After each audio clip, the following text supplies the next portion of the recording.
Welcome viewers, you're now watching Hornbill TV. The Chandigarh police has served a notice to author and activist Madhu Kishwar in connection with an FIR registered over the circulation of allegedly misleading and obscene social media content. According to police officials, the case was registered following a complaint received on April 19 from a resident of Chandigarh.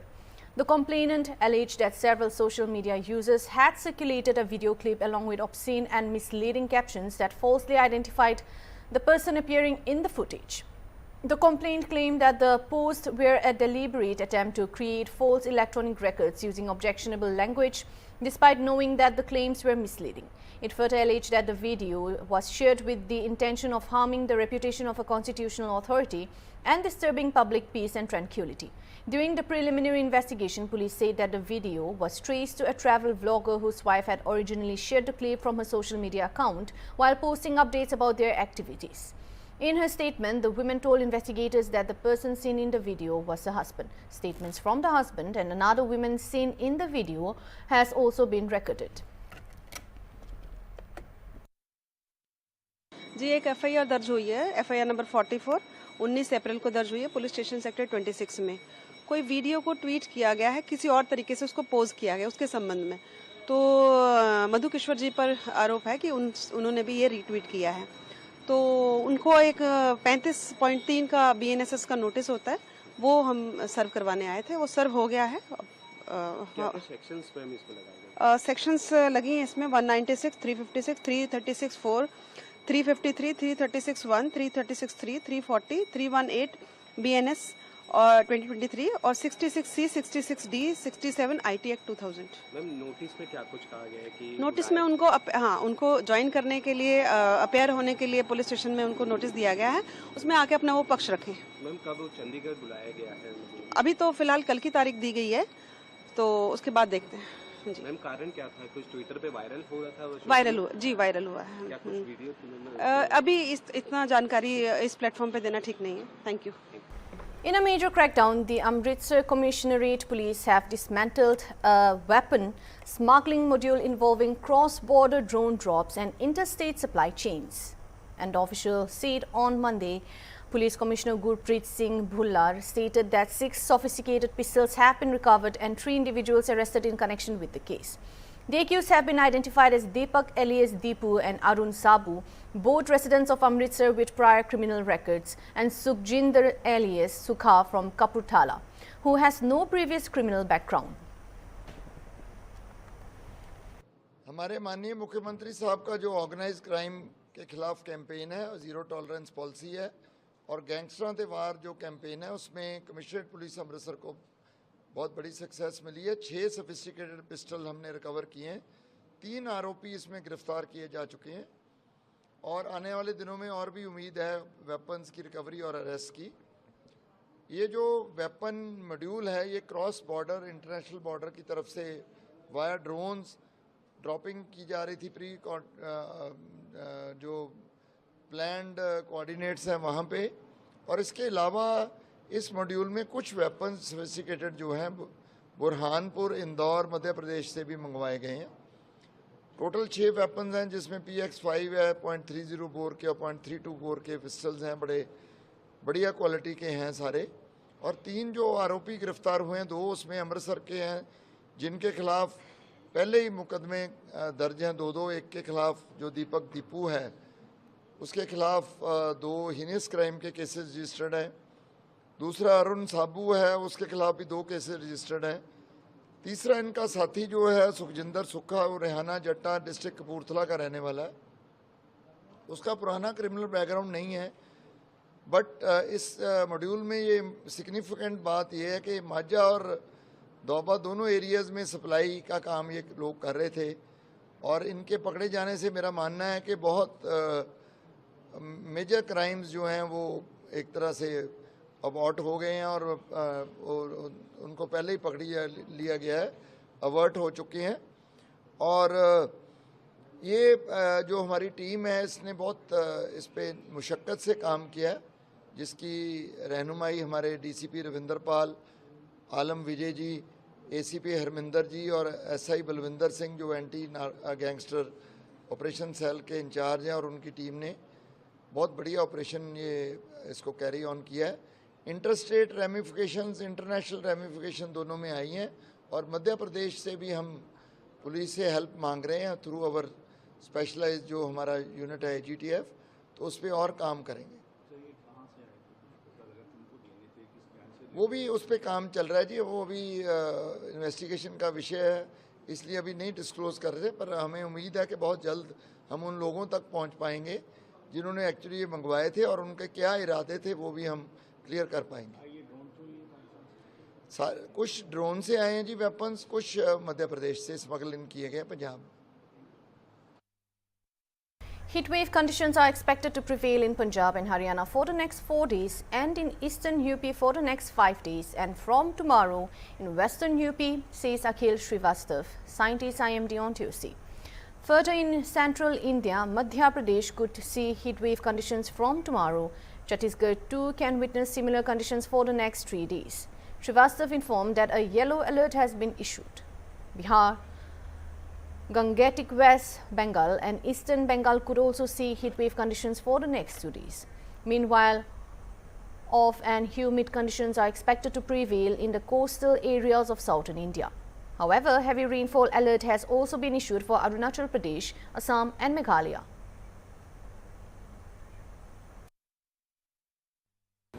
देखिए, अगर हम बात करें yellow alert को लेकर के देश भर में, तो अब देखेंगे कि ज़्यादातर क्षेत्रों में, मुख्य रूप से जो उत्तर भारत के क्षेत्र हैं, वहाँ पर अधिकतम तापमान में बढ़ोतरी देखी जा रही है। हमारा अनुमान भी यही है कि अगले 5 दिनों के दौरान जो है धीरे धीरे करके 3 से 4 डिग्री सेंटीग्रेड तक अधिकतम तापमान में वृद्धि हो सकती है। जिसको देखते हुए जो हीटवेव कंडीशंस अभी उत्तर प्रदेश में जो कंटिन्यू चल रही थी, इसके अलावा ये पंजाब में, हरियाणा में भी देखने को मिल सकती हैं। तो हमारा अनुमान यही है कि पंजाब में, हरियाणा में अगले 4 दिनों के दौरान हीटवेव कंडीशंस रह सकती हैं। पूर्वी उत्तर प्रदेश में अगले 5 दिनों के दौरान हीटवेव कंडीशंस रह सकती हैं। वहीं पश्चिमी उत्तर प्रदेश में कल से हीटवेव कंडीशंस देखने को मिल सकती हैं। अगर हम बात करें मध्य भारत की, तो मध्य भारत में भी जो मध्य प्रदेश का क्षेत्र है, वहाँ पर भी हीटवेव कंडीशंस जो हैं वो कल से आ सकती हैं, उसके बाद के 3 दिनों के लिए। वहीं छत्तीसगढ़ में भी अगले 3 से 4 दिनों के लिए हीटवेव कंडीशंस रह सकती हैं। विदर्भा में डे 4, डे 5 में हीटवेव कंडीशंस रहने की संभावना है, जिसको देखते हुए येलो अलर्ट जारी किया गया है।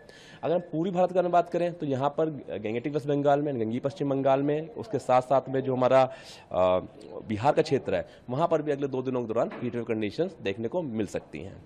दक्षिण भारत में भी हॉट एंड ह्यूमिड कंडीशन जो है मुख्य रूप से जो कोस्टल एरियाज हैं वहाँ पर देखने को मिल सकती है। इसके अतिरिक्त आज जैसे आपने बताया ऑरेंज अलर्ट के बारे में, तो जो पूर्वोत्तर भारत का क्षेत्र है, यानी कि जो अरुणाचल प्रदेश, असम, मेघालय, नागालैंड, मणिपुर, मिजोरम, त्रिपुरा, यहाँ पर थंडरस्टॉर्म एक्टिविटी देखने को मिल सकती है। इसके साथ साथ जो अरुणाचल प्रदेश का क्षेत्र है और वहाँ पर भी वेरी हैवी रेनफॉल का अलर्ट जारी किया गया है। वहीं असम, मेघालय में भी वेरी हैवी रेनफॉल का अलर्ट आज के लिए जारी किया गया है। वहीं कल भी हैवी रेनफॉल एक्टिविटी हो सकती है। Haryana Chief Minister Nayab Singh Saini recently accused the opposition of looting the rights of women after the Women's Reservation Bill failed to pass into Parliament. During a press conference in Rohtak, the Chief Minister also said that it was not only undemocratic but was also a major blow to the future of half the country's population. He further added that the women of the country will never forgive those who play foul politics over women's rights. लोगों में वो अपनी अलग अलग बात करके झूठ फैला रहे हैं। तो आज की ये प्रेस वार्ता आपके इन्हीं संशय को दूर करने के लिए बुलाई गई है और मुझे लगता है कि देश की बहनें इस काले दिन को हमेशा याद रखेंगी कि उनका मिलने वाला हक कांग्रेस और उनके साथियों ने मिलकर फिर से छीनने का काम किया है। धन्यवाद।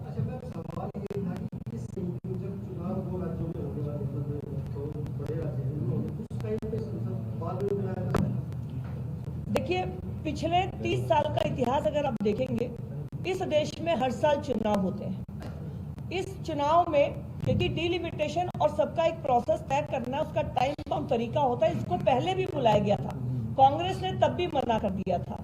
अब अगर इसको इस बुलाते तो अगले साल उत्तराखंड का, पंजाब का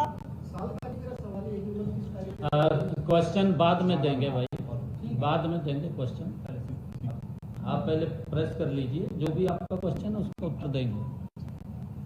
मैं अब निवेदन करूंगा हमारे लोकप्रिय मुख्यमंत्री आदरणीय नायब सिंह सैनी जी से, वो अपना वक्तव्य शुरू करें। Thank you.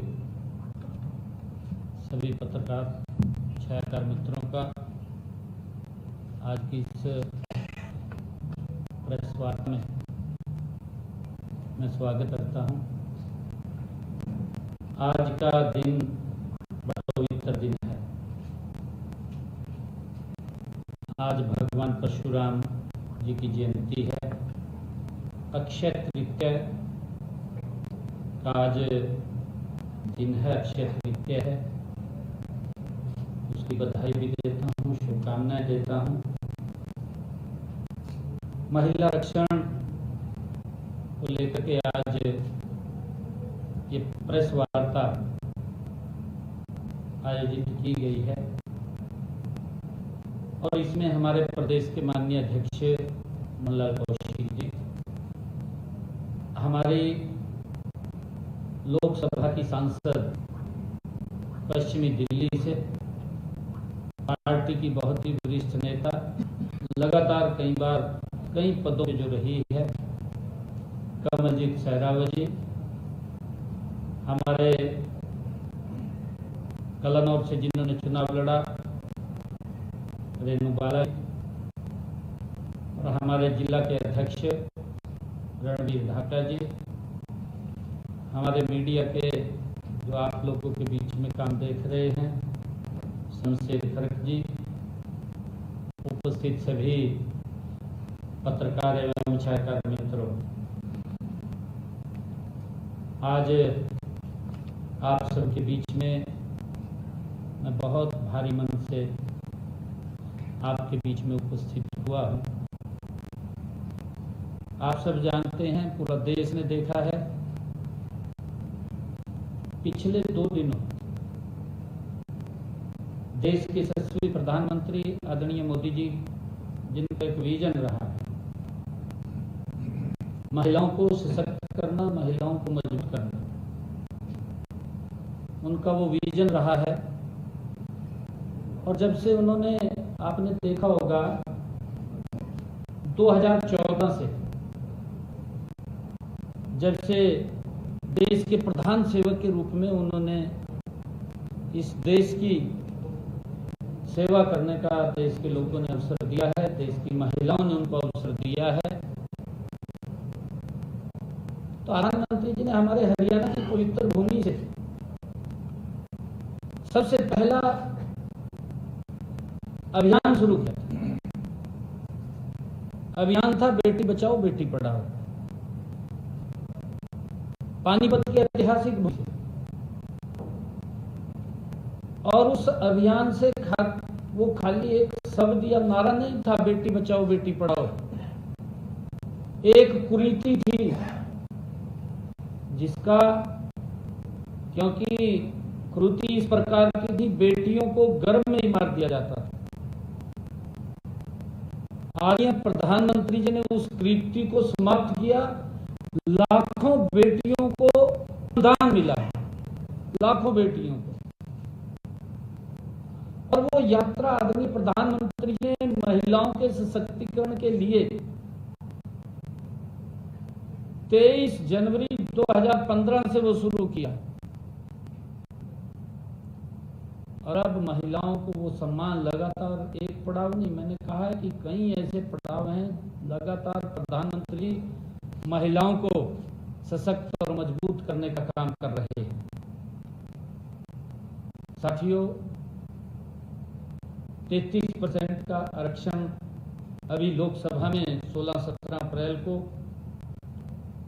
देश की सर्वोच्च पंचायत, बड़ी संसद में बहन बेटियों के हक दिलवाने के लिए आदरणीय प्रधानमंत्री जी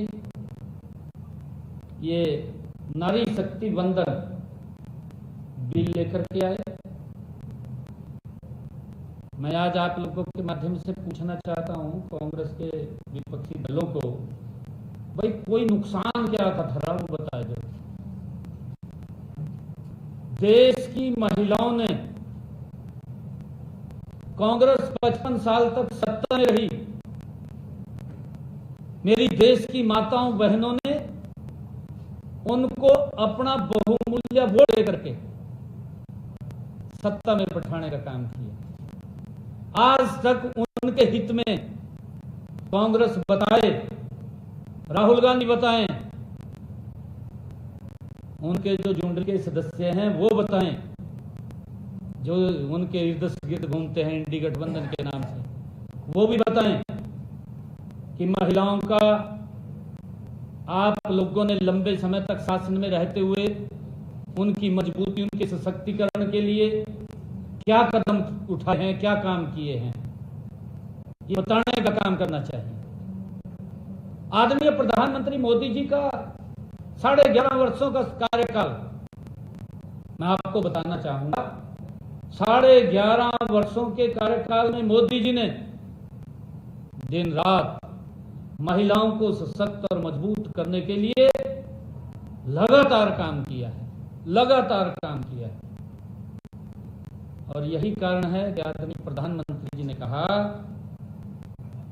कि देश की महिलाएं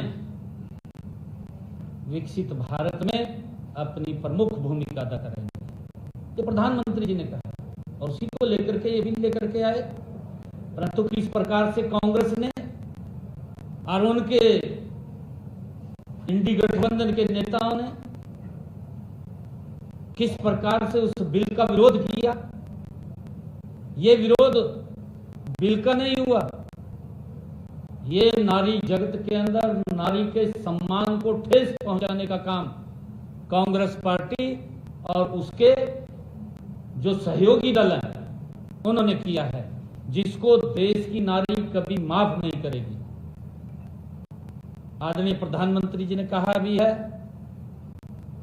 कि अगर कोई महिला का अपमान करता है उसको जिंदगी भर याद रखती है। आने वाले समय के अंदर इनको उस बात का देश की नारी एहसास कराएगी। साथियों, पिछले 2 दिनों के अंदर उस लोकतंत्र के मंदिर में जो कुछ भी हुआ, साथियों, न केवल अलोकतांत्रिक था बल्कि हमारे देश की आदि आबादी के भविष्य पर एक बड़ा प्रहार भी कांग्रेस और उसके सहयोगी दलों ने किया है। साथियों, इनमें संसद में कांग्रेस, टीएमसी, समाजवादी पार्टी और डीएमके जैसे विपक्षी दलों का असली चेहरा, वो वोट तो ले लेते हैं महिलाओं की, वोट लेकर के सत्ता में भी रहे हैं। आज तक महिलाओं ने इनको दिया है, अब लेने का वक्त था महिलाओं का, और उससे अपमानित करके इन्होंने बाहर करने का काम किया है। दुर्भाग्यपूर्ण है, इनका असली चेहरा देश के सामने उजागर हुआ है। साथियों, इन दलों ने एक बार फिर ये साबित किया है कि जब बात महिला के अधिकार देने की आती है तो उनका असली चेहरा जो समय समय के ऊपर उजागर भी रहा है कांग्रेस का और उनके इंडी गठबंधन के लोगों का, उनका महिला विरोधी और सत्ता का लोभी। साथियों, कांग्रेस का वो चेहरा वो देश के सामने उजागर हुआ है। That's all for now. Thank you for watching Hornbill TV.